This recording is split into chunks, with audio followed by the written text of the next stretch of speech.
Hello and welcome to this GCSE chemistry explanation video where we're looking at reducing the use of resources. We'll start by taking a look at limited resources and how we extract them and the impacts the extraction has on the environment, and then we'll move and look at examples of how we reduce and reuse and recycle, and finish by looking at the challenges associated with these processes. Humans use resources for many different things, for instance, energy, transport, housing, and agriculture. And a great deal of the substances that we use to provide for ourselves in day-to-day lives come from limited raw materials. Examples of this are metals, glass, building materials, clay ceramics, and most plastics. These are all finite, and what that means is that when we get them from the Earth's crust, the amount that we have of these substances is going to be depleted, and eventually they could run out.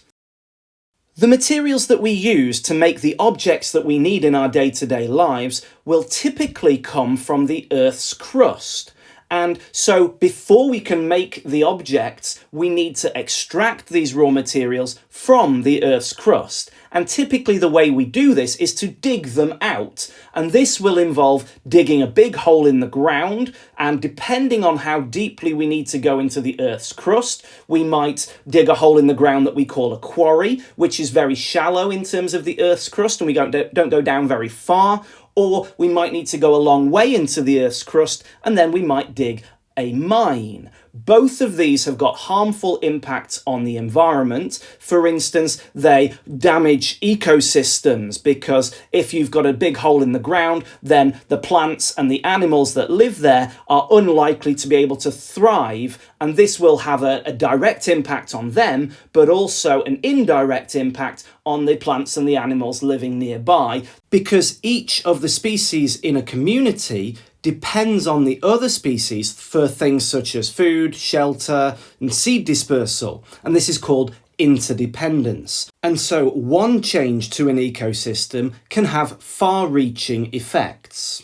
Before we make a particular object, we need to first refine the raw materials that we're going to use to make it. Now, this will take a number of steps, the first of which is the extraction, which could take the form of a quarry or a mine, digging the resources up from the Earth's crust, or it could involve harvesting from a field, going to a woodland and chopping down trees, or going out to the sea and maybe having an oil refinery in the ocean. All of these processes will require machinery to carry out the extraction, and this machinery needs energy resources to function. And energy resources such as coal, oil, and natural gas are finite, and in addition to that, their use can have a harmful impact on the environment because they can release carbon dioxide, which can contribute to global warming and the greenhouse effect. Additionally, these resources are likely to need to be transported once they've been extracted, and then they need to get taken to things like factories where the refining process is likely to occur, because we don't get our metals just from the rock that we've dug up. We have to separate out a large quantity of this rock that we actually don't want and just get that metal ore, for instance iron oxide, out from the rock, ready to extract the iron from it. This again will require energy, and again it will require transport, which will have the same impacts that I've already mentioned. And so if we reduce the quantity of raw materials that we're extracting and processing, we will be reducing the energy requirements needed to make our objects, and that will therefore be more sustainable and less damaging to the environment. Once a material has been used and it's reached the end of its useful life, the end user, that's the person who is using it last, needs to make a choice about how that material is disposed of. One of the choices is to send this off as waste to somewhere like a landfill. Landfills are big spaces in the countryside perhaps, or on the edge of a city, where all of the waste for that city might be taken to, and it might simply be left there. It might be processed a little bit, but ultimately waste can just end up sitting there in a landfill. And this will obviously take up space that could be used for other things, but additionally, that waste can sometimes sit there and chemical reactions can happen that can produce gases that we don't want to be producing. For instance, methane can be produced as a result of that.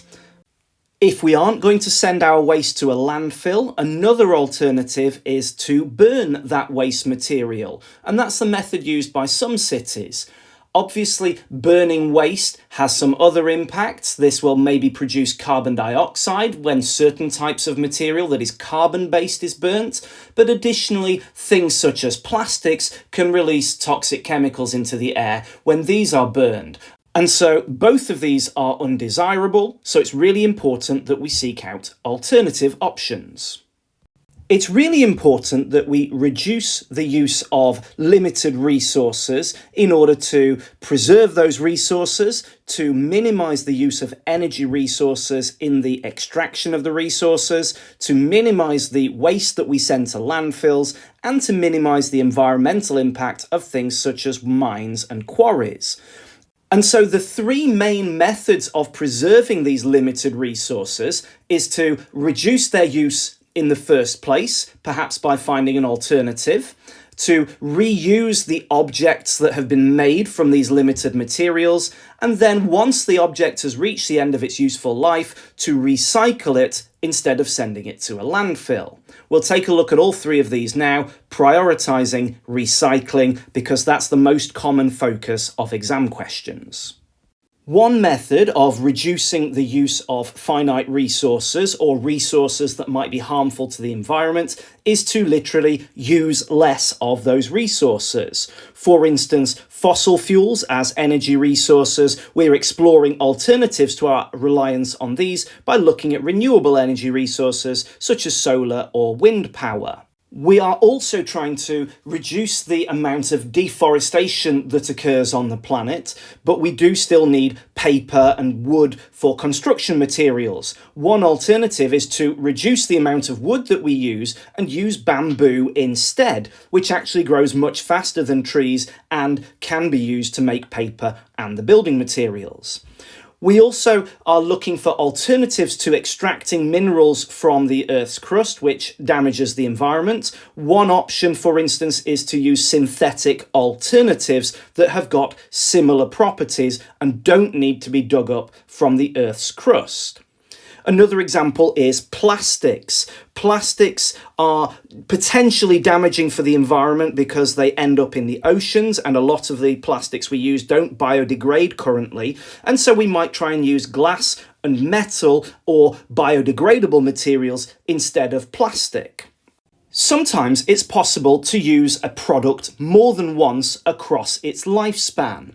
This often depends on what a product is made from. It needs to be a robust material that's not going to break apart whilst it's used, but we are normally able to use certain products repeatedly over the course of a few years sometimes. An example of this is carrier bags. There are bags that you can buy that are more robust and they don't break after one use, and so you can keep reusing them again and again, and this will minimize the amount of plastic carrier bags that we throw away and send to a landfill. Another really good example is bottles. Typically glass bottles, they are really commonly reused. In order to do this, we just need to collect them and then clean them and then refill them with whatever we want to keep in them, and then this bottle or jar can be reused again and again. This is not without some cost because the bottles need to be collected and then they need to be cleaned. Both of those processes need energy, and the cleaning process will also need water, which purifying that water also has an energy cost. One of the best ways of preserving our limited resources is to recycle a product once it's reached the end of its useful life. The three types of material that typically come up in GCSE exam questions about recycling are plastic, metal, and glass. When we recycle plastic, we need to sort it out into the recycling. That then needs to be collected and taken to the recycling plant. Once there, the plastic is sorted into different types of polymer, and then it is shredded and melted down, and then usually when it sets hard, they make it set as some beads, which can then be melted and reshaped into a particular new design that we need it to have. There are some challenges with recycling plastics. The main challenge is that not all plastics are actually recyclable, because there are some plastics which are called thermosoftening plastics, which when you heat them, they melt, and that allows us to then reshape them for the new products. But there are other types of plastic called thermosetting plastics which don't melt when you heat them. And so the recycling process is failed before we even start here, because we can't melt the plastic, so then we can't reshape it. And so that's why it's important when we're sorting our plastics in the recycling that we only send the plastics to the recycling plant that are capable of being melted in the first place. When we recycle glass, the first step in the process is to take all the objects that we're recycling and sort them by colour, and then carry out the next stages of the process only on one type of coloured glass at a time. And then the glass is crushed into small pieces, and then it's melted, ready to be reshaped into new glass products, such as typically bottles or jars, but sometimes the recycling process results in a type of glass that is better used for things such as glass wool or insulation for walls and lofts in our houses. This process of recycling reduces the amount of energy needed to produce a glass bottle, as well as reducing the waste going to a landfill when glass is thrown away. Overall, it's much more sustainable because we use fewer resources and less energy. When we recycle metal, we do this by first taking the different types of metal and melting them down. After this, we take our liquid metal and recast it or reform it into the different products that we can use the metal for. As with all methods of recycling, the first step is normally to sort the metal out into different types. And this is really important because we will typically want to make our object out of pure metals or carefully controlled alloys with very specific quantities of our main metal and the additional metals or non-metals that we're adding. Sometimes we don't need to be quite so selective though. For instance, if we are producing iron in the blast furnace, we can usually add scrap steel and wasted iron at the same time because the main component of steel is iron, and that means that we aren't adding too many additional impurities to the blast furnace that would result in a lot of waste being produced as a result of the process, and we can be confident that we're going to be getting a high percentage purity of iron at the end of the process. And this recycling of scrap iron will, of course, preserve the resources iron ore, and it will limit the amount of iron ore that will need to be extracted. And additionally, because we are recycling the wasted material, we are not having to put so much energy into the process of removing the resources from the Earth's crust in the first place.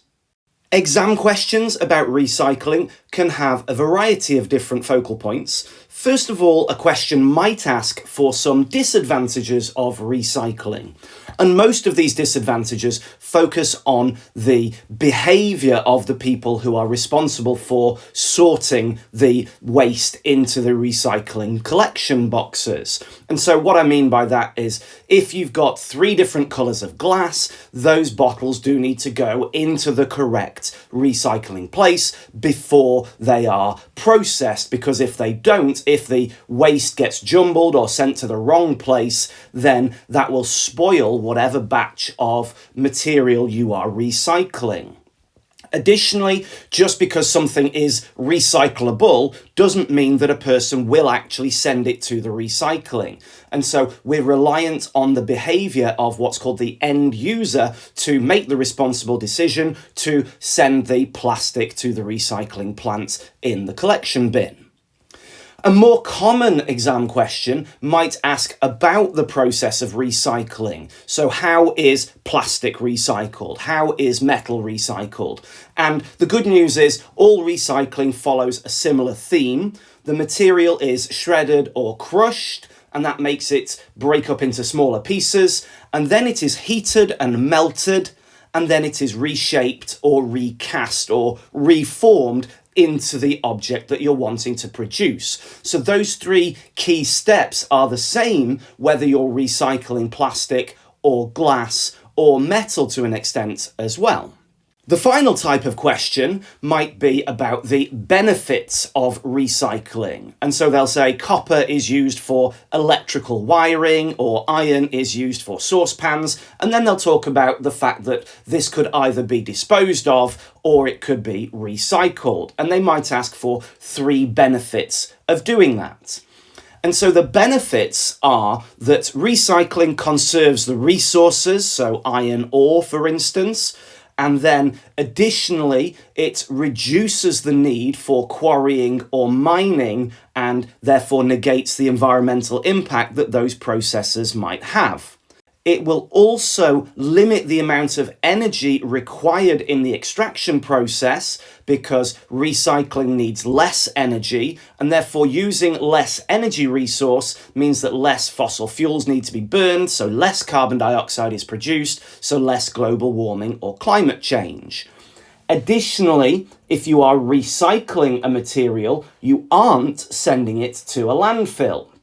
And so therefore, this takes up less space with landfill, and there is less risk of toxic chemicals being produced on the landfill as a result of the waste going to the landfill instead of being recycling. But depending on the question, you wouldn't necessarily need to elaborate on each of these points. It might just be that you can say it reduces waste, or it reduces the use of energy, or it conserves the finite resources that we're using. Okay, that's the end of this video. I hope it was useful. I'll see you again soon.